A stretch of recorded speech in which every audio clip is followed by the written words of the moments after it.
আজকের গুরুত্বপূর্ণ খবর হলো সৌদি আরব এবং 3টি আরব দেশ ইরানের হাতে পায়ে ধরছে। কেন?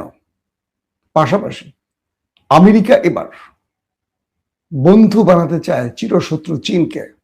কি প্রস্তাব দিল চীনকে আর চীন কি জবাব দিল? পাশাপাশি ইরানে বড়সড় আক্রমণের জন্য মার্কিন নেভি সিল ইরানকে ঘিরে সাগরের মাধ্যমে অর্থাৎ সাগর থেকে এবার ইরানের স্থল অভিযানের ট্রেনিং শুরু করেছে। যে কোনো সময় আক্রমণ করতে পারে এমন সম্ভাবনা আছে। কি বলছে মার্কিন সহ বিভিন্ন সামরিক বিশ্লেষকরা।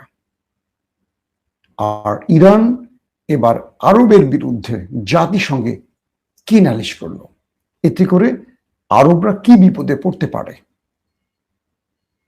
কি বলে, সাউন্ড আছে তো না নাই? একজন বলছে সাউন্ড নাই। সাউন্ড নাই মানে কি ভাই? আমি তো দেখতে পাচ্ছি সাউন্ড আছে, আপনি বলছেন সাউন্ড নাই মানে কি? আপনারা শুনতে পাচ্ছেন? আমাকে একটু কমেন্ট করবেন যে আপনারা শুনতে পাচ্ছেন। আমি এখানে দেখতে পাচ্ছি সাউন্ড ঠিক আছে, একদম লাইভে খুব ভালো শোনা যাচ্ছে। যেই ব্যক্তি বলছেন সাউন্ড নাই, তিনি কি আগে কমেন্ট করছেন নাকি বিরক্ত করার জন্য কমেন্ট করছেন? আমি বুঝতে পারলাম না। দেখেন, এই সামান্য বিষয়ে কতগুলো কথা আবার আমাকে বলতে হলো অতিরিক্ত। সাউন্ড ওকে, সবাই ওকে লিখছেন। ওকে, যিনি বলছেন সাউন্ড নাই সবাই মিলে ধরেন তারে আগে। দর্শক, মানুষের মনে যখন কষ্ট বেশি থাকে মানুষ হাসার চেষ্টা করে, এটাকে বলে মেকি হাসি। আপনাদের জন্য অনেক সময় মাঝে মাঝে আমাদের মেকি হাসতে হয়, কারণ বাংলাদেশের রাজনৈতিক অবস্থাগুলো আমাদের ভালো লাগছে না, পৃথিবীর রাজনীতির অবস্থা ভালো লাগছে না, চারদিকে সংকট আর সংকট। দর্শক, প্রথম যে খবরটি দিয়ে আসতে চাই, ইরানের যিনি জাতিসংঘের প্রতিনিধি, তিনি এবার জাতিসংঘের মহাসচিব অ্যান্টোনিও গুতেরেসের কাছে লিখিত অভিযোগ করেছেন তার দেশের মধ্যে যে ক্ষতি হয়েছে আমেরিকা ইসরায়েলের আক্রমণে, এর জন্য আরবের 5টি দেশকে ক্ষতিপূরণ দিতে হবে। সৌদি আরব, কাতার, জর্দান, বাহরাইন, আরব আমিরাত। বলা হচ্ছে এই 5টি দেশ আমেরিকা এবং ইসরায়েলকে ইরানে আক্রমণে মদদ এবং সহযোগিতা করেছে, এবং ইরানের ভেতরে যত ক্ষতি হয়েছে সকল ক্ষতিপূরণ এই 5টি আরব দেশকে অবশ্যই দিতে হবে। কে বলছে এটা? এটা বলছে ইরান বলছে জাতিসংঘের মাধ্যমে। ইরান বলছে এই যুদ্ধটি হয়েছে এই গালফ কান্ট্রিকে ব্যবহার করে, এবং এর জন্য তারা দায়ী, এবং এটার মদতদাতা, উৎসাহদাতা এবং সহযোগিতাকারী। তাই এই আরব দেশগুলোকে অবশ্যই ক্ষতিপূরণ দিতে হবে। এর আগে এই আরব দেশগুলো ইরানের বিরুদ্ধে ক্ষতিপূরণ চেয়ে দাবি জানিয়েছিল। এবার ইরান পাল্টা তাদের বিরুদ্ধে অভিযোগ স্পষ্ট অক্ষরে জাতিসংঘে জানিয়ে দিল, এবং জোরভাবে এটা নিয়ে কাজ শুরু করেছে ইরান। পাবে কি পাবে না তার চেয়ে বড়, এবার আরবকে সবচেয়ে বড় চাপে ফেলে দিল ইরান। শুধু এখানেই শেষ নয়, ইন্টারেস্টিং ব্যাপার, যখন ইরান ট্রাম্পকে একটা ভালো রকম ধোলাই দিল আর নেতাকাকুকে মোটামুটি শক্ত ধোলাই দিল, আরব স্পষ্ট বুঝে গেছে তাদের সামনে ইরান আমেরিকার যে লড়াইটা হয়েছে, তাদের সামনে আসলে প্রকৃত অর্থে আমেরিকা তাদের মিত্র হওয়ার যোগ্য নয়। কিরকম? ইরান যখন অ্যাটাক শুরু করেছে, আমেরিকা আরবকে বাঁচাতে পারেনি, আমেরিকা নিজের ঘাঁটিগুলোকে বাঁচাতে পারেনি, আমেরিকা সকল ঘাঁটি ছেড়ে পালিয়ে গেল, তার প্রতিরক্ষা ব্যবস্থা বাঁচাতে পারেনি, রাডার সিস্টেম বাঁচাতে পারেনি, প্যাট্রিয়ট থার্ড বাঁচাতে পারেনি। মার্কিন সেনারা প্রচুর সংখ্যক প্রাণ হারিয়েছে ইরানের হামলায়। তো সেই আমেরিকা আরবকে বাঁচাবে কি করে? এখন আরবের 3টি দেশ পাকিস্তানের কাছে ছুটে গেছে। পাকিস্তানের কাছে ছুটে গিয়ে পাকিস্তানকে বলছে, পাকিস্তান তুমি ইরানের সাথে মধ্যস্থতা করো, আমরা ইরানের সাথে সম্পর্ক বিল্ড আপে নজর দিতে চাই, সম্পর্ক উন্নয়নে কাজ করতে চাই, আমরা ইরানকে শত্রু ভেবে যে ভুলগুলো করেছি সেটার প্রায়শ্চিত্ত করতে চাই। আমি সহজ বাংলা যেটা বোঝালাম,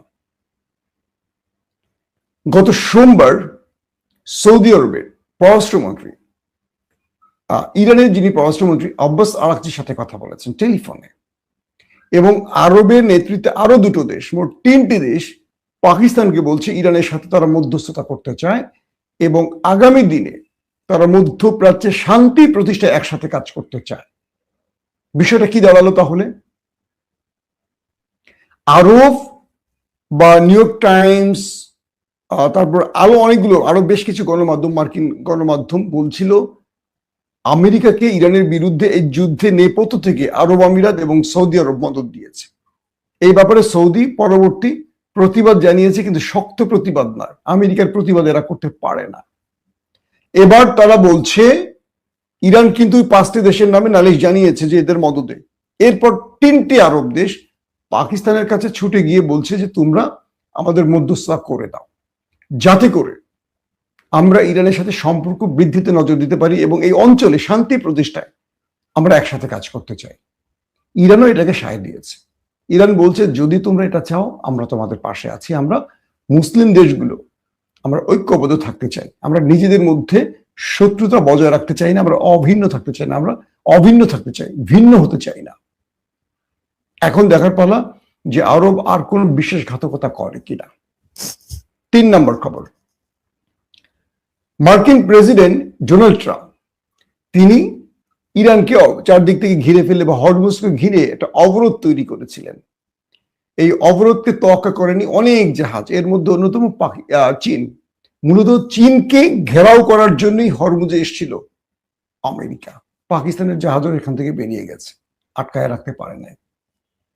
বলা হচ্ছে এই অবরোধের পর 20 থেকে 22টি জাহাজ এই হরমুজ প্রণালী ত্যাগ করেছে। আমেরিকা কিচ্ছু করতে পারেনি, সবার নাগের টগায়। এবং চ্যালেঞ্জ করে চীন আমেরিকার ওয়ারশিপ ক্রস করে হরমুজ থেকে বেরিয়ে গেছে। বলা হচ্ছে ইরানের যে তেল লাগে তার 40% হরমুজ প্রণালী দিয়ে যাতায়াত করে, মানে যাওয়া আসা করে। 40% তেল এখান থেকে সংগ্রহ করে কে? চীন। বলা হচ্ছে বিশ্বের 1/5 তেল হরমুজ প্রণালী দিয়ে চলাচল করে। তো এই পরিস্থিতিতে ডোনাল্ড ট্রাম্প যে হরমুজ বন্ধ করলেন, এটা বিশ্বের অর্থনীতিতে আরো বেশি নেগেটিভ প্রভাব পড়ছে, যেটা ট্রাম্পের জন্য একটা কি বলবো ভুল সিদ্ধান্ত হিসেবে সবার কাছে বিবেচিত হচ্ছে। মার্কিন মূল্যকের বিশিষ্ট গবেষকরা বলছেন যে আমেরিকা আরেকটি ভুল রাজনীতিতে পা দিয়েছে। প্রথম ইরানের বিরুদ্ধে যুদ্ধে তারা ভুল রাজনীতি করেছে, যেটার মাসুল দিচ্ছে এবং আমেরিকা পরাশক্তি থেকে ছিটকে পড়ার মুহূর্তে এবার তারা হরমুজ প্রণালী বন্ধের যে সিদ্ধান্ত নিয়েছে এটি তাদের ভুল সিদ্ধান্ত, আমেরিকা বলছে। তো যখন চীন আমেরিকার নাকের ডগার থেকে তার জাহাজ নিয়ে চলে গেছে, তখন মাইনকে চিপায় পড়ে গেছে ট্রাম্প। এখন ট্রাম্পের তো ইজ্জত সব দিকে চলে যায় যে শালার আমেরিকা অবরোধ দেওয়ার পরে 20-22টি জাহাজ হরমুজ ত্যাগ করে কি করে। এখন আমেরিকা কি বলে, ডোনাল্ড ট্রাম্প নতুন করে কি বলে শোনেন।